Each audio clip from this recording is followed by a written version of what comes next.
BJP leader Subramaniam Swamy had recently on Facebook termed social activist and politician Medha Patkar a Maoist. Speaking exclusively to NNIS, she said the saffron leader was talking without knowing all facts.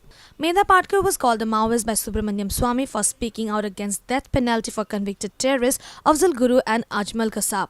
Medha Patkar over the past few days has maintained that Subramaniam Swamy is towing the line of fundamentalists and distorting her position with false statements. Medha Patkar, who is the AAP candidate from the northeast Mumbai, has even dared Swamy to prove her Maoist links. Her claim on the subject has been that 100 countries have given up the barbaric punishment. She has maintained that no human can prove of killing a human being.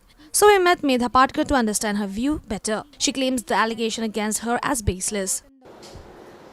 Subramaniam स्वामी कुछ भी जानते नहीं हैं, लेकिन वो ये जानते हैं कि उन्होंने भारतीय जनता पार्टी में जब प्रवेश किया है तो उस पार्टी की लाइन उन्हें लेनी चाहिए।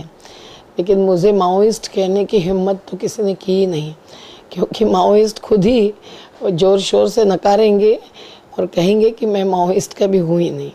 लेकिन मैं गांधी को मानती हूँ, अंबेडकर को मानती हूँ, मैं शाहू महाराज, लोहिया, विनोबा और पेरियार को मानती हूँ और मैं तो अहिंसा के पक्ष में हूँ। और मेरे सभी संगठन, चाहे वो नर्मदा बचाओ आंदोलन हो, चाहे वो जन आंदोलनों का राष्ट्रीय समन्वय हो या अभी आम आदमी पार्टी भी हो, हम सब लोग हिंसा के खिलाफ हैं। हिंसा भुगतते हैं और हम पर झूठी केसेस दाखिल की जाती है, लेकिन सभी केसेस से आज तक हम बरी हो चुके हैं। तो सुब्रमण्यम स्वामी ने ये कहना बेबुनियाद है। Medha Patkar said she is against terrormongers but not for killing an individual at times when the practice has been banned. दूसरा उनका कहना है कि हम आतंकवादियों को बचाने वालों में हैं। बिल्कुल नहीं, हम पूरे आतंक और आतंकवादियों के खिलाफ हैं, चाहे वो किसी ही मजहब के क्यों न हो।